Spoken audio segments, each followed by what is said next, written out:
Durant la période du communisme, nous avions un rêve commun, le monde derrière le mur, l'Occident. C'était un rêve de démocratie, de relations humaines normales, de liberté et d'une vie beaucoup plus confortable que l'existence socialiste.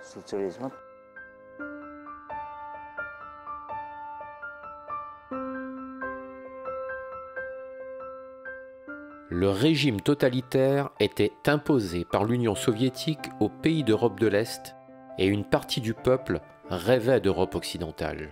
C'était une élite spirituelle, de dissidents doués d'une sensibilité aux couleurs et aux tonalités que les dirigeants ne pouvaient percevoir.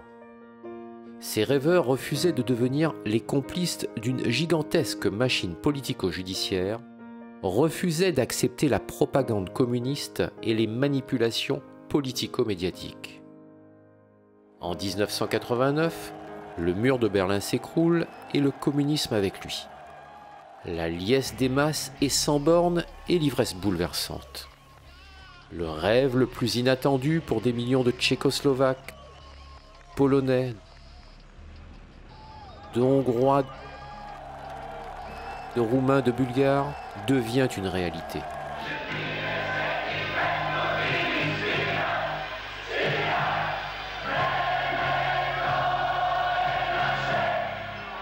Puis, au fil des années, les pays de l'Est et les pays de l'Ouest se sont rejoints et se sont réunis dans les institutions de Bruxelles sous la bannière de l'Union européenne. Avec l'élargissement de l'Europe des 28 effectué dans la précipitation, les fissures de l'espace Schengen, de la Constitution européenne et de la monnaie unique s'agrandissent. La crise économique, la crise de l'euro, la crise grecque, la crise des banques, l'augmentation du chômage, l'appauvrissement des peuples, les attentats, le terrorisme islamique, la migration de masse puis le Brexit suscitent des divisions au sein de l'Europe.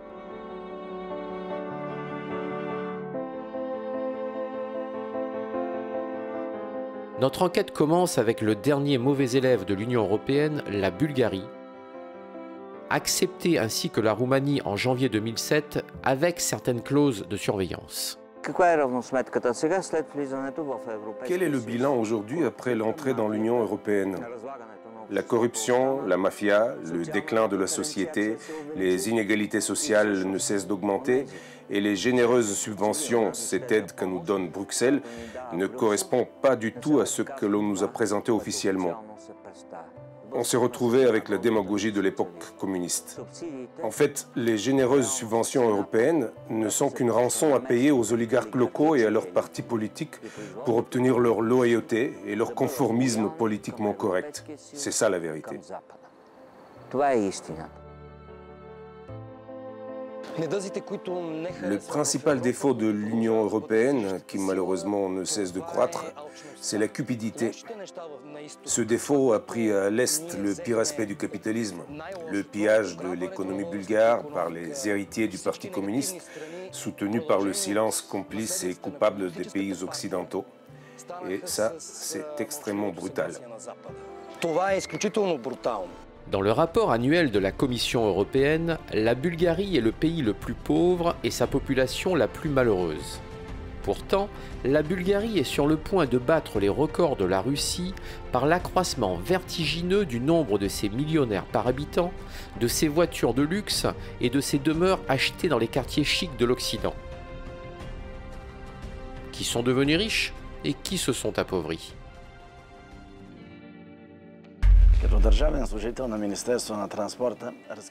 Comme fonctionnaire au ministère des Transports, j'ai découvert un trafic de vente de permis de conduire, selon moi protégé par le ministre, l'adjoint au ministre et le responsable du département qui contrôle tout ce qui concerne les transports routiers en Bulgarie. Les fonctionnaires au ministère des Transports étaient menacés par des moyens mafieux et forcés à vendre les permis de conduire à des personnes pratiquement analphabètes, essentiellement des Roms, provenant de différents pays. On nous disait que l'argent de ce réseau de corruption était exigé par les hautes sphères du pouvoir en place.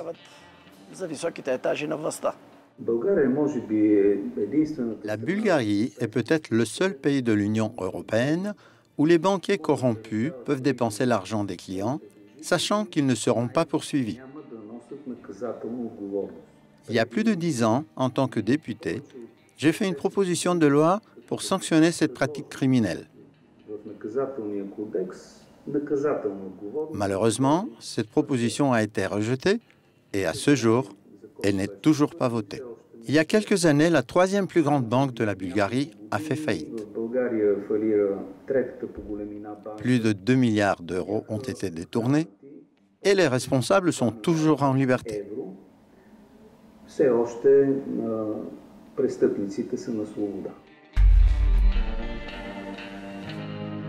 Telles sont les conséquences pour ceux qui osent enquêter sur les vols et les affaires de corruption généralisée.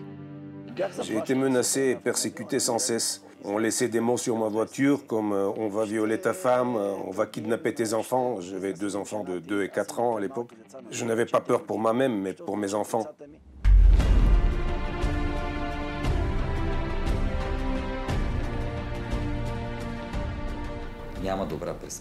La perspective n'est pas bonne quant aux droits de l'homme en Bulgarie. Les tribunaux locaux, pour des raisons de manque de préparation, de corruption, de pression exercée par le pouvoir politique, ne sont pas prêts à assurer une défense normale et efficace des droits de l'homme. La Cour des droits de l'homme à Strasbourg, sur laquelle nous comptions en tant qu'alternative européenne, et qui était un espoir pour ceux auxquels la justice n'était pas rendue, a pratiquement fait faillite. C'est une faillite institutionnelle, la faillite morale d'une institution du Conseil européen en laquelle croyaient 600 millions de personnes. En effet, le Conseil européen a été littéralement inondé par des centaines de milliers de dossiers provenant principalement des pays de l'Est. Et au lieu de focaliser ses ressources et son énergie sur les États récidivistes qui violaient les droits de l'homme le plus massivement et systématiquement, la Cour a décidé, pour survivre en tant qu'institution, de réduire le nombre de dépositaires de plaintes et des plaintes elles-mêmes.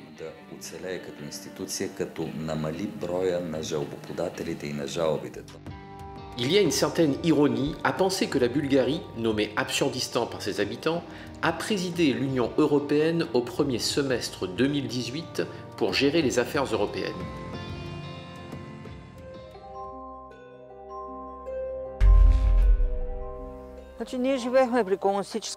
Nous avons vécu l'idéologie communiste qui nous disait il n'y a plus de nations, il n'y a plus de pays, on va vers une communauté internationale des travailleurs dirigée par le parti, etc. La mondialisation, c'est la même chose.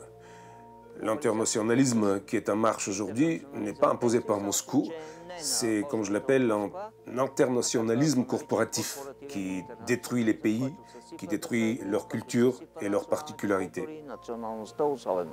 Les jeunes diplômés, les entrepreneurs doués, le capital le plus précieux de chaque nation, désenchantés et se sentant trahis par les élites politiques, économiques, judiciaires et médiatiques, quittent leur pays pour s'expatrier dans le vaste monde. Seront-ils remplacés méthodiquement en raison de la politique européenne par une nouvelle population qui a d'autres mentalités, d'autres mœurs, d'autres cultures et d'autres religions ?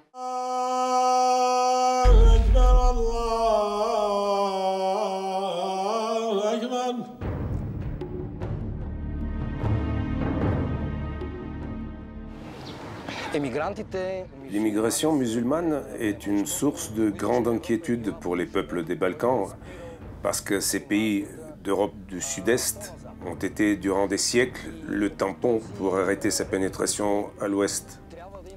Alors il faut comprendre que ces peuples sont très sensibles au sujet de l'immigration. La mémoire du combat de leurs ancêtres contre le joug ottoman coule dans leurs veines. La Bulgarie est le premier pays sur la route des migrants vers l'Europe occidentale. Mon université de journalisme se trouvait à côté du camp de réfugiés. C'est là que j'ai rencontré Mohamed Dalil, qui s'est avéré par la suite être un spécialiste de cocktails Molotov, connu comme étant le terroriste de Ansbach, qui s'est fait exploser en blessant 15 personnes. C'était un terroriste qui avait fait le serment de fidélité à Daesh. Il a non seulement réussi à me tromper, a trompé aussi mon équipe, les autorités bulgares et tout le monde autour de lui. Mohamed est comme beaucoup d'autres terroristes qui se présentent comme des migrants qui fuient une guerre cruelle.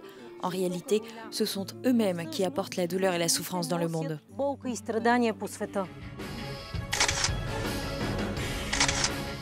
Elena Ioncheva est journaliste, documentaliste, députée à la 44e Assemblée nationale bulgare. Dans un de ses documentaires, elle montre comment on peut franchir sans difficulté les murs érigés entre la Turquie et la Bulgarie. À travers ces investigations, on comprend que des corrompus représentant le pouvoir bulgare aident les migrants en route pour l'Europe occidentale à passer les murs avec la Turquie. Il est facile de franchir les barrières érigées aux frontières. Grâce à des échelles, on découpe le grillage et en quelques minutes peut passer un groupe de 30 à 40 personnes. C'est une scène dont j'ai été témoin. Le but des murs grillagés était de retarder ceux qui voulaient passer la frontière de façon illicite. Mais en résultat de corruption, pour laquelle on a signalé auprès des institutions, cette barrière a commencé d'être construite inefficacement, effectuée avec des moyens financiers insuffisants, de sorte que les migrants peuvent franchir facilement. Je vais donner un exemple. Les barrières érigées entre la Grèce et la Turquie coûtent 2 fois moins cher aux Grecs, mais leur efficacité est nettement supérieure. Le gouvernement dit qu'aucun immigré ne peut passer la frontière, or les pays voisins renvoient sans arrêt les immigrés qui ont pu franchir la frontière entre la Turquie et la Bulgarie. Cela prouve qu'il y a un flux d'immigrés clandestins qui franchissent la frontière turque pour se rendre en Europe occidentale en passant par la Bulgarie.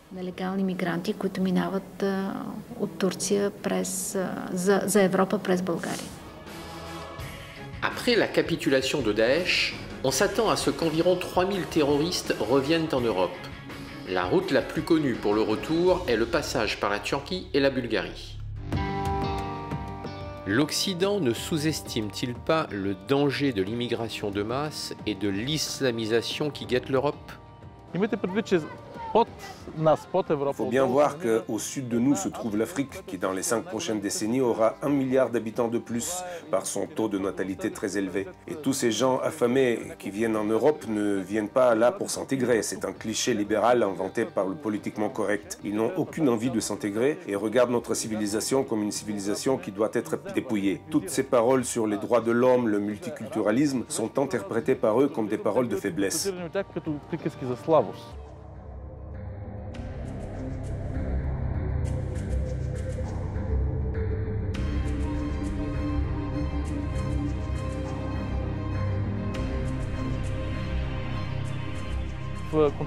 Dans la conception de l'islam, le monde se divise en 2, le monde de la paix et le monde de la guerre, le Dar al-Islam et Dar al-Harb. Aujourd'hui, nous sommes dans le monde de la guerre. C'est l'avant-garde qui vient s'installer. Ils disent « vos femmes sont nos femmes, votre richesse est notre richesse, votre vie est notre vie ». Par conséquent, il n'y aura aucun multiculturalisme et aucune intégration.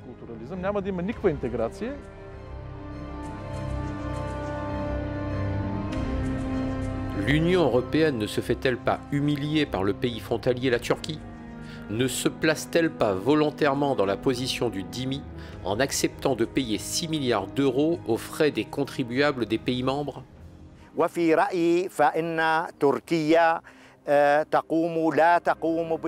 À mon avis, la Turquie ne remplit pas le rôle qu'elle a accepté de jouer.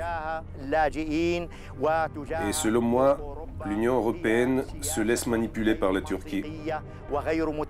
L'Union européenne doit comprendre cette situation et ne doit pas se plier à ce chantage.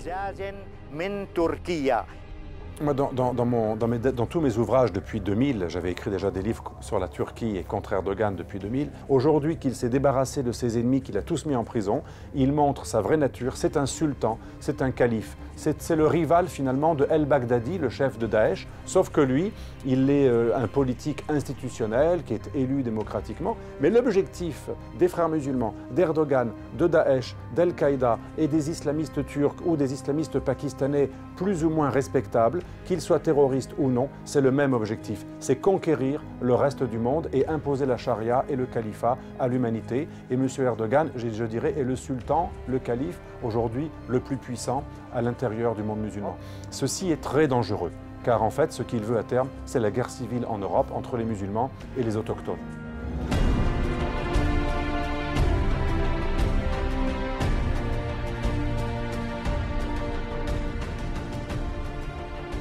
À la recherche de réfugiés qui ont atteint les terres promises européennes, à Kavala, en Grèce, on nous a conseillé d'aller voir dans le plus proche camping. Les propriétaires des lieux, une famille orthodoxe, nous ont supplié de ne pas filmer par peur de vengeance des émigrés des camps officiels dans la région. Ils ont osé sauver et cacher plusieurs familles de chrétiens d'Irak qui continuent à être persécutés dans les camps de réfugiés, ici même en Grèce.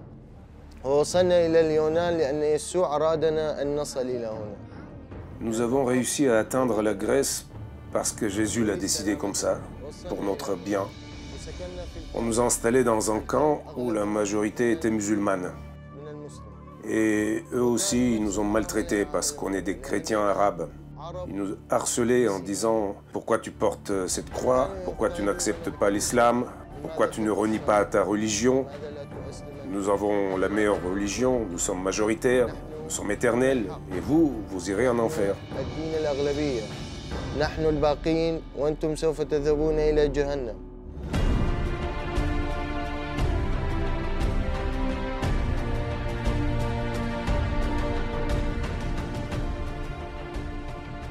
Il n'existe pas de grande différence entre la Bulgarie et la Roumanie.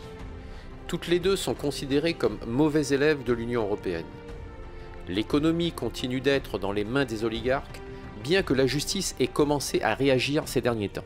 Je m'attendais à avoir un peu plus de changement, quelque chose de plus radical. Même au niveau politique ou même dans la médecine, dans les universités, etc., la corruption elle existe. C'est assez choquant pour moi de voir que ça persiste après autant de temps.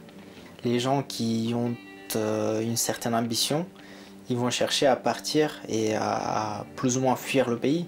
Il faut regarder la Roumanie où aujourd'hui la population elle a perdu quand même, je sais pas, peut-être 5 millions.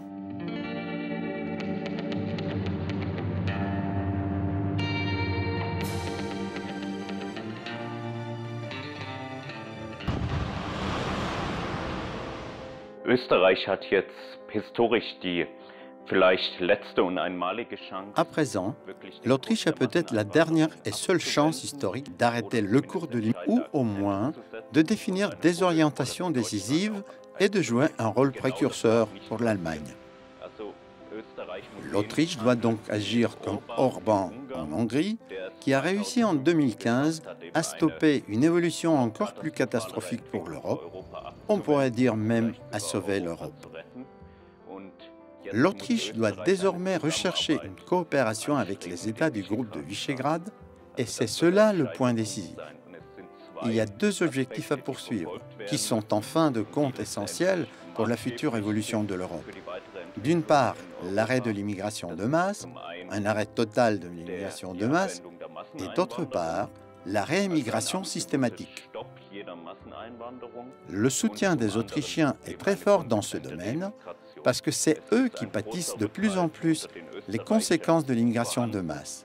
Il suffit de regarder les statistiques de la criminalité ou les articles de presse au sujet des crimes et des viols commis par des demandeurs d'asile. Verbrechen von Asylwerbern anzuschauen und Vergewaltigung.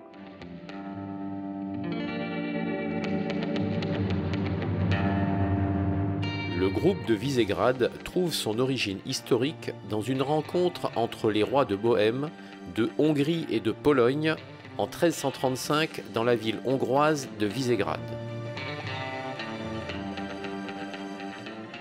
En 1991, les nouveaux dirigeants de Hongrie, Pologne et Tchécoslovaquie, dans le contexte de la chute de l'Union soviétique et de la fin de la guerre froide, décident de former le groupe de Visegrad afin de lancer le processus d'intégration européenne. De 3 membres, le groupe passe à 4 lorsqu'en 1993, la Tchécoslovaquie se scinde en 2 pays distincts, la République tchèque et la Slovaquie. En 2015, le groupe de Visegrad a élaboré une position commune à l'encontre de la politique de répartition des réfugiés par quota au sein de l'Union européenne. Ces 4 pays ont mis en œuvre une coopération politique et économique étroite afin d'arriver à parler d'une seule voix et de renforcer leur position commune parce qu'ils n'ont pas confiance dans le modèle occidental d'une société multiculturelle. Réunis à Budapest en mars 2018, les représentants des parlements du groupe de Visegrad, Hongrie, Pologne, Slovaquie, Tchéquie, ont confirmé leur intention de soutenir d'autres politiques pour l'Union européenne. En piste de réflexion, redonner un rôle accru aux parlements nationaux, défendre les valeurs européennes par nature chrétienne et promouvoir des politiques favorisant la natalité plutôt que l'immigration de masse voulue par Bruxelles, Paris et Berlin en réponse à la crise démographique. Les représentants du groupe de Visegrad prennent la défense d'une vraie alternative pour l'Europe.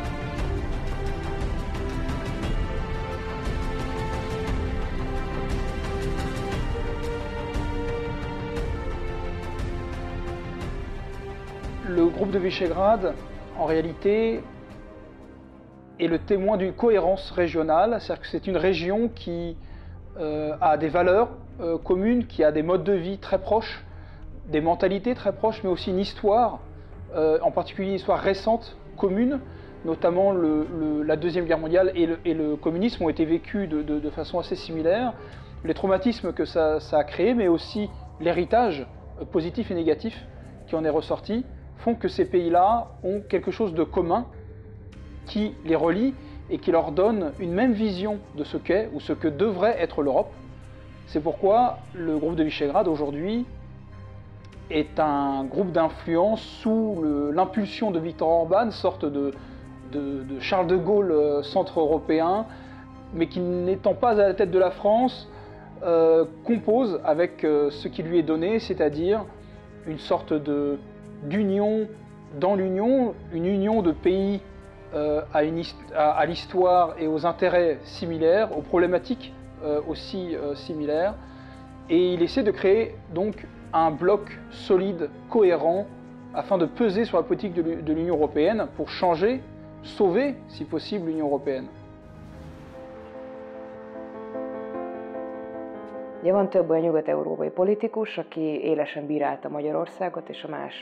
Plusieurs personnalités politiques d'Europe de l'Ouest ont vivement critiqué la Hongrie et d'autres pays du V4 pour leur position critique sur la question migratoire, leur refus de prendre part au système de répartition des réfugiés par le mécanisme des quotas alors qu'ils reçoivent des aides européennes et devraient ainsi s'abstenir de toute doléance. Ez az álláspont, ennek nagyon rossz visszhangja van Magyarországon, és hát mondjuk Lengyelországban és más visegrádi országokban nem meglepő módon, hiszen ez Ce discours est très mal reçu en Hongrie, en Pologne et dans les autres pays du V4 qui constatent qu'au prétexte qu'ils bénéficient d'aide, ils devraient ensuite se contenter d'observer et de ne pas intervenir dans les décisions prises, même dans celles concernant le mécanisme des quotas, dont la légitimité peut être remise en cause puisqu'elle procède d'un vote à la majorité des ministres de l'Intérieur et non du Conseil européen. Ez nem csak egyébként a magyar kormány mondta ki, hanem például a német uniós biztos Günther Oettinger is beszélt arról, hogy dacára adnak, ugye, hogy Magyarország és más. Ces critiques n'émanent pas seulement du gouvernement hongrois, mais aussi du commissaire européen Günther Oettinger. Selon lui, bien que la Hongrie et d'autres pays de l'Est reçoivent ces aides, une grande part de cet argent revient en bout de course dans l'industrie allemande. Ils penseront qu'il n'est pas utile de menacer ces pays en brandissant l'arme de la suppression des fonds d'aide, comme certains le font. Pragmatikus politikát folytat Oroszországgal szemben. Ezt ugye az Oroszországgal szemben inkább kritikusabb országokban hajlamosak úgy beállítani. Le gouvernement Orban mène une politique pragmatique vis-à-vis de la Russie. Seuls les pays critiques à l'égard de la Russie voient dans cette relation une relation d'amitié, voire plus, alors que la politique engagée vers la Russie est bien plutôt le fruit de considérations pragmatiques. Il s'agit en réalité d'une relation raison économique et commerciale et pas du tout idéologique. Il est par ailleurs à noter que l'opposition hongroise critique facilement la Russie et sa politique actuelle, alors que si elle était au pouvoir, elle se rendrait tôt ou tard compte qu'il est nécessaire d'entretenir une relation pragmatique avec les Russes. D'ailleurs, tant que la Hongrie restera engagée dans ses liens euro-atlantiques et que son alliance avec les États-Unis ne sera pas remise en cause, il lui est important d'avoir des rapports sains et équilibrés avec la sphère d'influence d'une autre grande puissance. Amellett azért fontos, hogy egy másik térségünkre befolyással bíró nagyhatalommal is Magyarország egy jó és kiegyensúlyozott viszonyban legyen.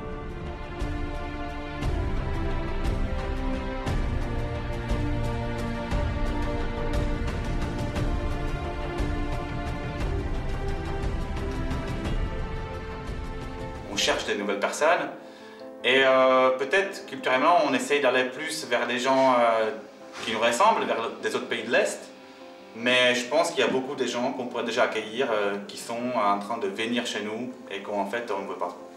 L'Union européenne, effectivement, je pense que l'Union européenne, elle essaye de nous imposer quelque chose et ce n'est pas la bonne manière de le faire.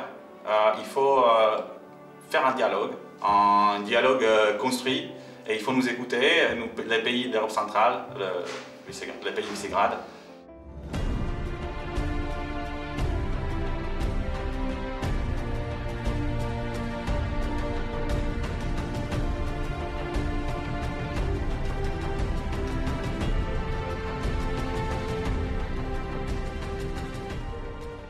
Ex-premier ministre polonais, Beata Szydło précise que son pays n'acceptera jamais que l'UE lui dicte des conditions. Nous disons clairement que la politique migratoire suivie jusqu'à présent par l'Union européenne n'a pas fait ses preuves et il faut en tirer des leçons. Les principaux reproches que l'Union européenne fait à la Pologne concernent bien entendu tout d'abord la question des immigrés. Enfin, je parle ici des demandeurs d'asile, donc des personnes qui sont arrivées illégalement en Grèce et en Italie, et que la Pologne, comme d'autres pays de la région, notamment la Hongrie et la Tchéquie, mais aussi la Slovaquie, refuse de prendre en charge. Alors pour quelles raisons? C'est parce qu'ils savent que la Commission prévoit que ça va devenir un mécanisme permanent. Donc c'est pas juste une question de ces 7000, mais surtout de ne pas se laisser imposer des politiques qui entament la souveraineté du pays. Les traités européens ne prévoient pas que ce soit l'Union européenne qui décide de quelle immigration on doit avoir besoin dans quel pays. C'est à chaque pays de décider pour lui. Alors ça c'est une première chose. La deuxième chose, alors les atteintes à l'état de droit et à l'indépendance de la justice. En fait le PiS réalise une promesse de sa campagne électorale. Les Polonais ont voté en bloc bien entendu, pas uniquement pour cette réforme de la justice. La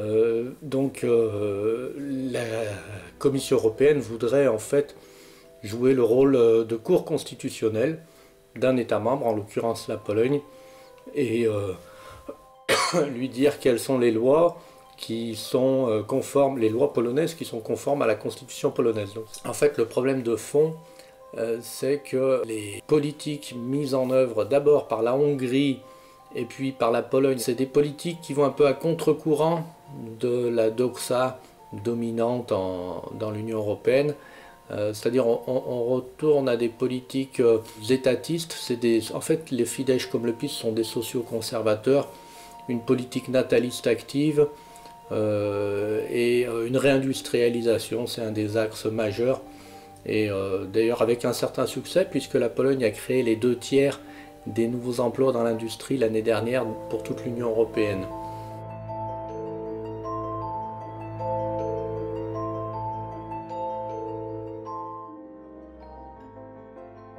La révolte des pays du groupe de Visegrad, autrement dit Pologne, Slovaquie, République tchèque, Hongrie, se comprend parfaitement dans la mesure où ces pays avaient avant été privés de leur souveraineté par l'Union soviétique, par le système soviétique, qui d'ailleurs parlait explicitement de souveraineté limitée.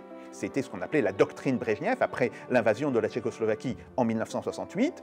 Et aujourd'hui, ils se retrouvent, alors qu'ils ont recouvré leur souveraineté après la chute du mur de Berlin, ils se retrouvent confrontés à peu près les mêmes pratiques, mais cette fois-ci venant de Bruxelles. Alors on comprend évidemment que dans ces pays, il y ait une levée de boucliers qui se traduit soit par l'arrivée au pouvoir du parti nationaliste en Pologne, soit par l'arrivée au pouvoir de M. Viktor Orban, qui fut l'un des grands dissidents contre le système soviétique, il faut quand même le souligner, ou que ce soit dans des changements qui sont peut-être moins significatifs, mais qui ne sont pas moins importants dans les autres pays.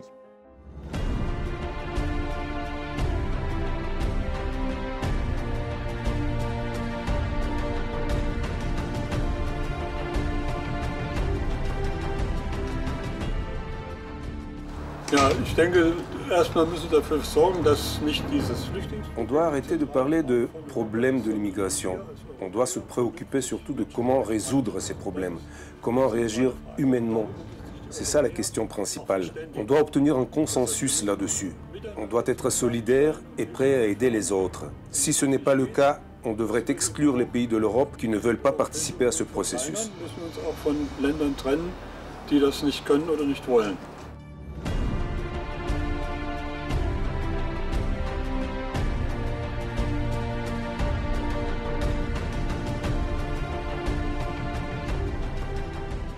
Notre voyage atteint le pays de nos rêves, la France, le pays des esprits qui étaient les plus éclairés, le pays de l'art de vivre, des droits de l'homme et de la démocratie. Alors moi je pense que le grand problème de la France aujourd'hui, c'est avant tout son appauvrissement. C'est le fait que les Français s'appauvrissent, qu'ils ont moins de perspectives qu'avant de pouvoir gagner de l'argent et d'avoir un niveau de vie correct. Et ça se manifeste par des choses très douloureuses sur le territoire français, et notamment la désertification des centres-villes, où on ferme tous les commerces les uns après les autres.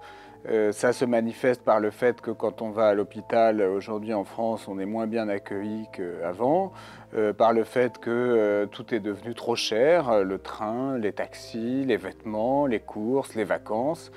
Et cet appauvrissement un peu généralisé, avec un taux de chômage très important et de plus en plus important, crée une ambiance dans le pays, crée un climat qui est devenu un climat dépressif.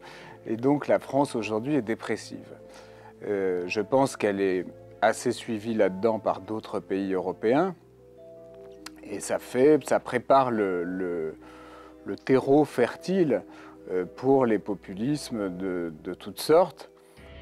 Que devient le berceau qui a porté la liberté, l'égalité et la fraternité au sein de l'Europe? Pour moi et mes amis, les Français étaient le symbole de la culture, de la mode, de la politesse, de l'élégance. Je suis à Paris pour la première fois et je suis choquée. Partout dans la ville, les immigrés venus d'Afrique et du Proche-Orient. Je ne comprends pas pourquoi les immigrés musulmans ne vont pas dans les pays riches du Golfe, qui sont de la même culture, même mœurs, même tradition. Je ne comprends pas pourquoi les Français acceptent tout cela. Je suis arrivée à l'âge de 20 ans. C'était un rêve pour moi de vivre en France. Alors à cette époque-là, je ne pouvais pas imaginer de vivre un jour mon rêve d'une manière très très différente et très loin de cette imagination de l'époque. De rentrer dans un café où je ne vais pas être la bienvenue, de donner la main à quelqu'un qui va me la refuser puisque je suis une femme. Tout ça, je ne pouvais pas l'imaginer à cette époque-là. Jacques Sapir est directeur d'études à l'École des hautes études en sciences sociales, économiste spécialiste de questions européennes et de la Russie. Il est l'auteur de nombreux livres, entre autres « L'euro contre la France, l'euro contre l'Europe ». Alors il y a aujourd'hui 3 problèmes qui sont évidents. Le premier problème, c'est le problème de la souveraineté du Parlement et de la souveraineté du gouvernement français. Le gouvernement français n'est plus souverain puisqu'il accepte toute une série de réglementations de Bruxelles et il y a une véritable confusion entre la délégation de souveraineté et la cession de souveraineté. Mais il y a d'autres problèmes qui viennent. Il y a le problème de la concentration des grands médias en France, ce qui crée aujourd'hui une situation qui n'est à l'évidence plus démocratique dans le débat politique en France, et on peut dire que d'une certaine manière, une partie de la presse a adopté des méthodes totalitaires. Après, il y a un troisième problème, qui est d'ailleurs le produit de l'éclatement des inégalités dans la société française, et cet éclatement des inégalités, par son existence même, met en péril la démocratie en France.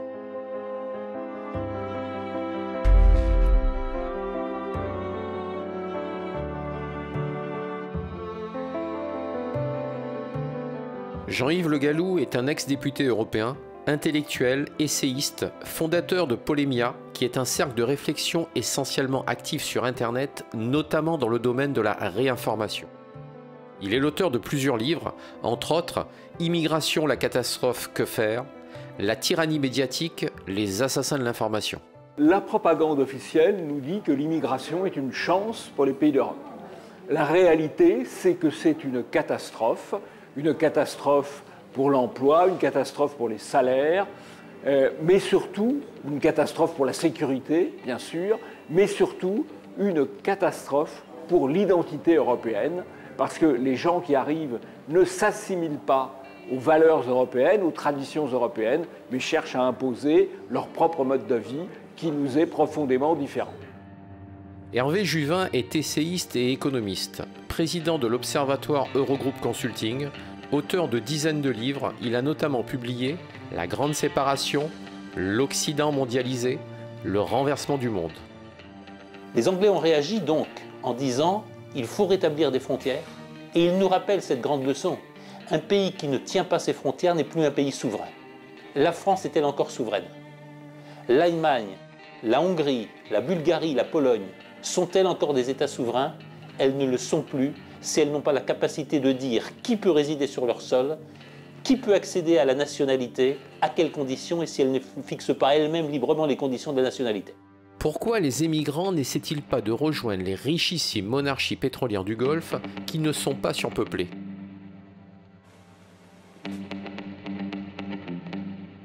Alors, je pense que l'immigration en France est un réel problème, aussi bien en France, et c'est un problème mondial. Je pense franchement que tout ça, c'est une grosse hypocrisie politique. Il y a trop d'enjeux politiques et économiques.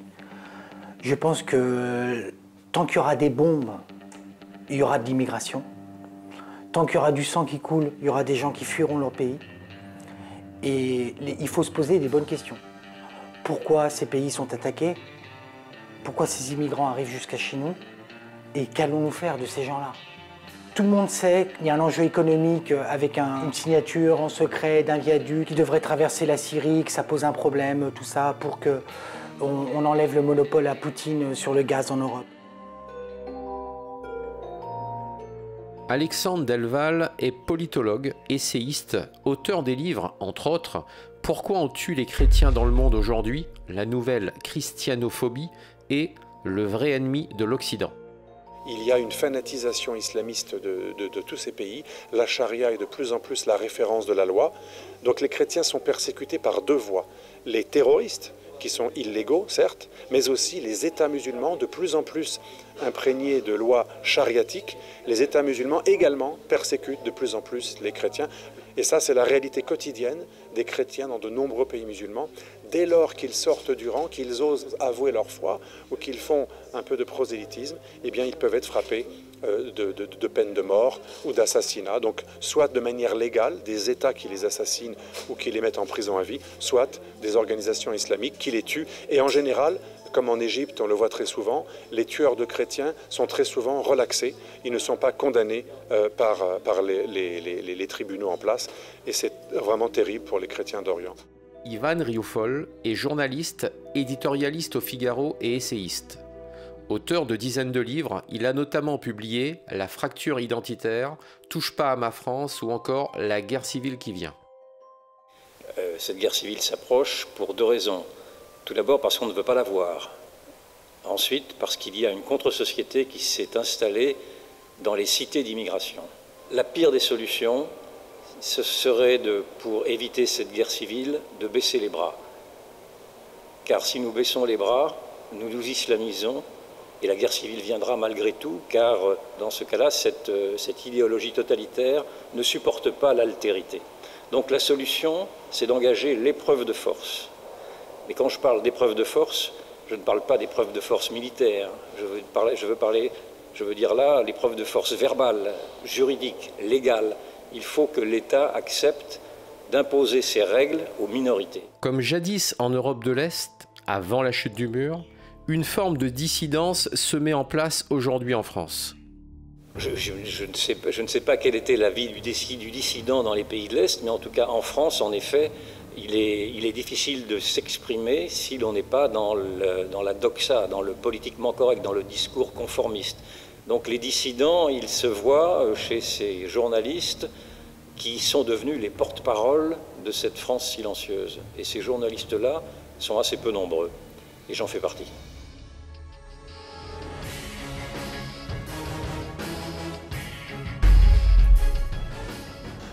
L'ennemi, la définition d'un ennemi, c'est celui qui vient atteindre à notre population, à notre territoire et à notre gouvernement. Celui qui vient attaquer nos institutions, notre mode de vie, qui vient nous attaquer sur notre sol, dans nos institutions et dans nos valeurs fondamentales. Ça, c'est un ennemi. Donc, la Russie, aujourd'hui, n'attaque pas les valeurs fondamentales de la France, elle n'attaque pas le territoire de la France et elle ne cherche pas à fanatiser les populations vivant en France contre leurs institutions. Ce n'est pas un ennemi, tout simplement. La Russie, c'est une autre Europe. La Russie fournit une alternative à l'existence humaine. Les tentatives de séparer la Russie de l'Europe sont mal intentionnées. Et ce n'est pas innocent, parce que quand on pense que les ressources européennes pourraient s'unir aux ressources russes, et non seulement les matières premières, mais aussi les ressources intellectuelles, la culture, alors on peut se poser la question, que fait l'Amérique en Europe? En ce sens, l'Europe peut survivre seulement dans une union stratégique avec la Russie.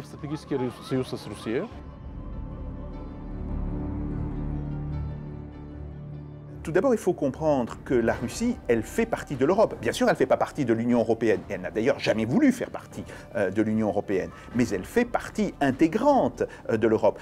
Quand vous allez à Moscou, quand vous allez à Saint-Pétersbourg, vous êtes dans une ville européenne. C'est tout à fait évident. L'Union européenne, d'une certaine manière dépendante pour la technologie, parce qu'aujourd'hui, eh bien, si vous voulez, à Kourou, dans la Guyane française, là où il y a le centre de lancement de Kourou, eh bien, on lance non seulement des fusées Ariane, qui sont construites dans les pays de l'Union européenne, mais on lance aussi des fusées russes, puisqu'il y a un accord entre la France et la Russie pour lancer des fusées russes, et ces fusées russes, elles emportent très souvent des satellites européens. Vladimir Fedorovski est un ex-diplomate considéré comme l'inspirateur de la perestroïka. Écrivain russe le plus édité en France, il est l'auteur de plusieurs romans à succès et a été distingué de plusieurs prix littéraires. Je suis partisan vraiment de dialogue à la base très saine, mais bien défini autour de ça. Prendre en compte les intérêts nationaux, ne pas diaboliser la Russie, éviter ça et comprendre que le peuple russe, sur le plan civilisationnel, c'est plutôt l'allié de l'Occident dans cette guerre qui s'annonce longue et difficile, notamment contre l'islamisme, etc. La rupture historique inventée que la Russie, dans le contexte surtout de maintenant, quand il y a cette menace islamiste qui nous guette à chaque instant, inventer un nouvel ennemi comme peuple russe, c'est amoral, mais c'est bête, c'est une bêtise.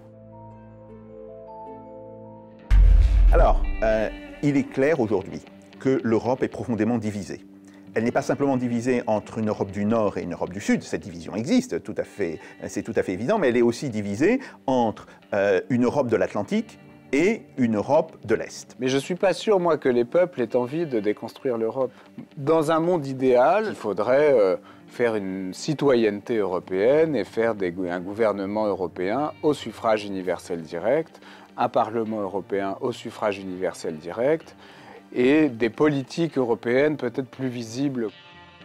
C'est le nouveau totalitarisme de l'économie qui dit que l'économie doit mener le monde. C'est ce totalitarisme qui dit que face à l'économie et aux droits de l'individu qui en est l'expression et la condition, tout doit plier. Les traditions, les croyances, les mœurs, la civilisation, les cultures, tout cela doit être aboli au profit de l'avènement de l'individu de droit, ce monstre hors sol, né de nulle part, venu de nulle part et qui ne va nulle part. Le projet européen tel qu'il est épuisé. On peut même dire qu'il est mort-né. Il est mort-né d'une mort naturelle, car tout ce qu'on nous présente comme Union européenne et unification de l'Europe n'est rien d'autre qu'un moyen qui permet la réalisation des intérêts des élites transnationales. L'Europe doit non seulement représenter les intérêts de la finance, mais aussi les intérêts des citoyens. Quelle pourrait être l'Union européenne de demain ? Dans mon idée d'Union européenne, il y a quelqu'un qui est habitué à voyager, qui n'a pas peur de s'intégrer ailleurs pour quelques-uns ou pour toujours, on ne sait pas, mais qui en même temps il garde ses origines, qu'il garde sa culture et ses traditions. L'Europe ne se sauvera d'elle-même que si elle se réveille. Pour l'instant, l'Europe est dans une grande somnolence. Moi, je pense qu'il faut une Europe des nations, parce que la richesse, la diversité des nations, c'est quelque chose qu'on ne doit pas nier.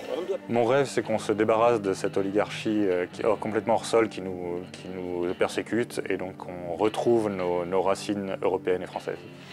Moi, aujourd'hui, j'imagine l'Europe, on pourrait continuer ce qu'on a fait, on pourrait se déplacer librement, on pourrait travailler librement, on pourrait étudier librement. Moi, je rêve que les enfants d'aujourd'hui aient un avenir. Pour avoir un avenir, il faut du travail. Pour avoir du travail, il faut qu'économiquement, chaque pays se redresse.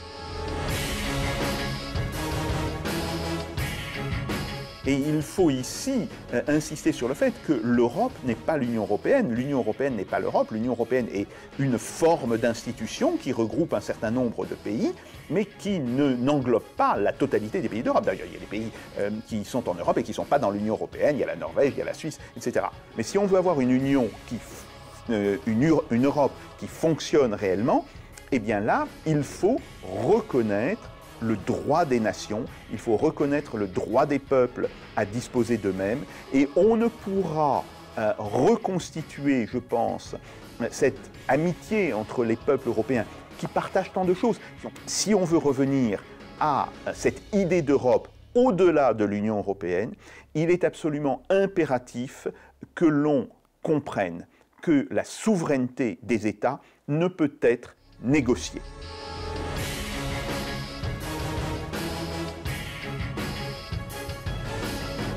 Être européen aujourd'hui, c'est être de civilisation européenne. Et l'Europe, ce n'est pas l'organisation de Bruxelles, c'est pas une monnaie, c'est pas une banque centrale, c'est pas un espace mondialisé, sans frontières. L'Europe, c'est pas le monde africain, c'est pas non plus une terre d'islam. L'Europe, ce n'est ni la laideur, ni le non-art. L'Europe, c'est le continent des Européens. L'Europe, c'est la civilisation européenne. L'Europe, ce sont des millénaires d'histoire. 700 millions d'Européens. L'Europe, c'est une identité. La civilisation européenne et chrétienne. L'Europe, ce sont les temples grecs, les aqueducs et les théâtres romains, les chapelles romanes, les cathédrales gothiques, les palais Renaissance, les grandes places, les béguinages, les églises baroques, les châteaux classiques, les édifices art nouveau. L'Europe, ce sont des rivages sauvages, des montagnes majestueuses, des fleuves paisibles. L'Europe, c'est le sentiment de la nature. L'Europe, ce sont des paysages jardinés par l'homme, des bocages aux polders, des prairies aux cultures en terrasse. L'Europe, c'est le terroir du pommier et de l'olivier, de la vigne et du houblon. L'Europe, ce sont les héros qui l'ont défendu au cours des siècles. C'est Léonidas et ses 300 Spartiates sauvant la Grèce de l'Asie. C'est Scipion l'Africain préservant Rome de Carthage. C'est Charles Martel repoussant l'invasion arabe. C'est Godefroy de Bouillon délivrant les lieux saints et fondant le royaume franc de Jérusalem. C'est Ferdinand d'Aragon et Isabelle la catholique libérant Grenade. C'est Ivan le Terrible éloignant les Mongols de la Sainte Russie. C'est Don Juan d'Autriche victorieux des Turcs à l'épante. L'Europe, ce sont les hauts lieux. C'est le Parthénon, la place Saint-Marc, Saint-Pierre de Rome, la tour de Belém, Saint-Jacques de Compostelle, le Mont Saint-Michel, la tour de Londres, la porte de Brandebourg, les tours du Kremlin. Aujourd'hui, l'Europe est l'homme malade du monde. Elle est culpabilisée, colonisée, affaibli, ce n'est ni fatal, ni durable. Arrêtons la repentance, retrouvons le fil de la longue mémoire, écoutons le message d'espoir de Dominique Vénère. Je le cite.